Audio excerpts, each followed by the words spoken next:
देखिए, अगर आप किसी की मदद या सहायता इसलिए करते हैं कि आपको लगता है कि बेचारा गरीब है, लाचार है, भिखमंगा है, तो आपकी वो मदद, वो सहायता किसी काम की नहीं है, दो कौड़ी की सिद्ध हो जाती है।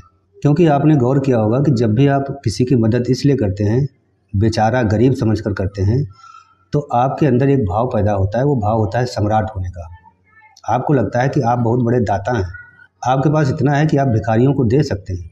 ये भाव बिल्कुल आपको नरक में ले जाने वाला है, क्योंकि जिसको आप भिखारी समझ रहे हैं, भिखमंगा समझ रहे हैं, गरीब समझ रहे हैं, वो भले ही इस परिप्रेक्ष्य में गरीब है, इस आयाम में, संसारिक साधनों में, लेकिन कोई एक ऐसी स्थिति है, कोई एक ऐसी जगह है, ऐसा आयाम है जहाँ वो आपसे रत्ती भर भी कम नहीं है।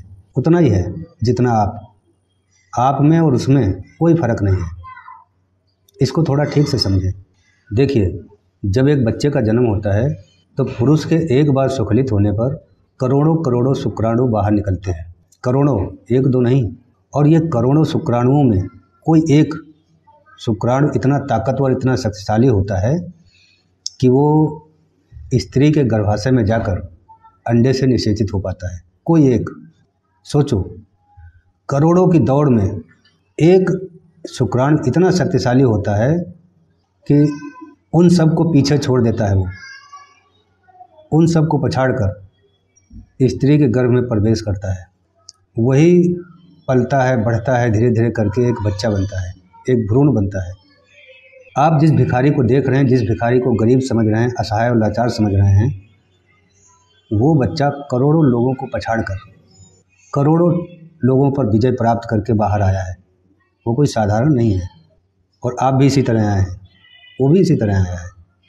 आप में और उसमें रत्ती भर भी भेद नहीं है।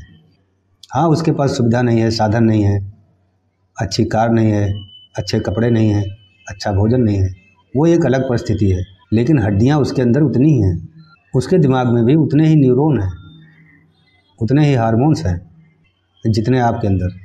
इस लिहाज से आपको किसी भी इंसान को तू कहने का भी अधिकार नहीं है। गरीब कहने का तो अधिकार बिल्कुल भी नहीं है। कोई गरीब नहीं है। हाँ, आपके पास अगर क्षमता है, आपके अंदर इतनी ताकत है, आप इस लायक हैं, तो आप दे सकते हैं उसको खुशी में। और ये ऐसे दे सकते हैं, इस भाव से दे सकते हैं जैसे आपकी छत पर रखी पानी की टंकी जब भर जाती है तो पानी बहने लगता है, ओवरफ्लो हो जाता है। तो अगर आपके पास धन का अतिरेक है, इतना ज़्यादा है कि अब संभाले नहीं संभलता, बांटना आपकी मजबूरी है, तो आप किसी को भी दे सकते हैं।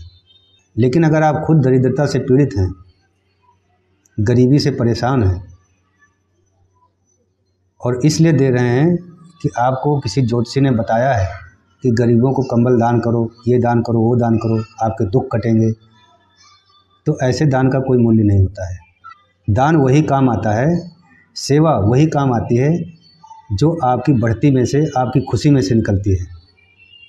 आपकी मजबूरी से निकली हुई सेवा किसी के काम नहीं आती है, उसका उल्टा प्रभाव होता है।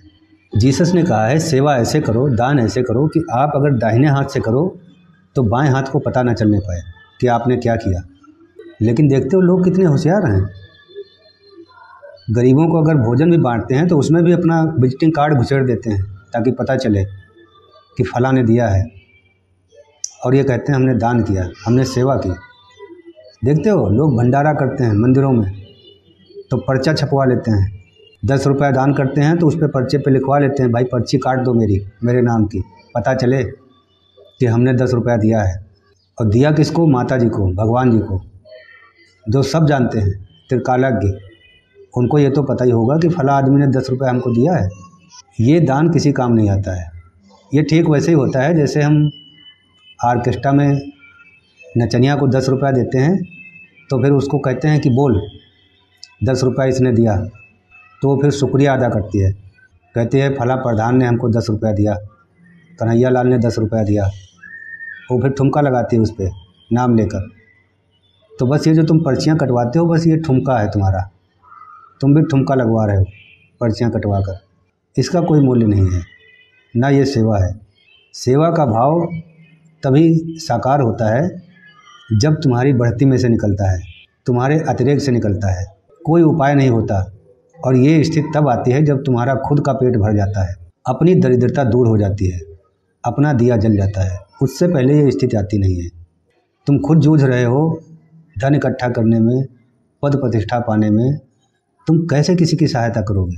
और जो भी सहायता करोगे, जिसकी भी सहायता करोगे, तो सिर्फ अपने लिए ही करोगे, किसी दूसरे के लिए नहीं। हम देखते हैं ना, मंदिरों में भीड़ लगी रहती है, लोग जल चढ़ा रहे हैं, पूजा कर रहे हैं, आरती उतार रहे हैं, यज्ञ कर रहे हैं।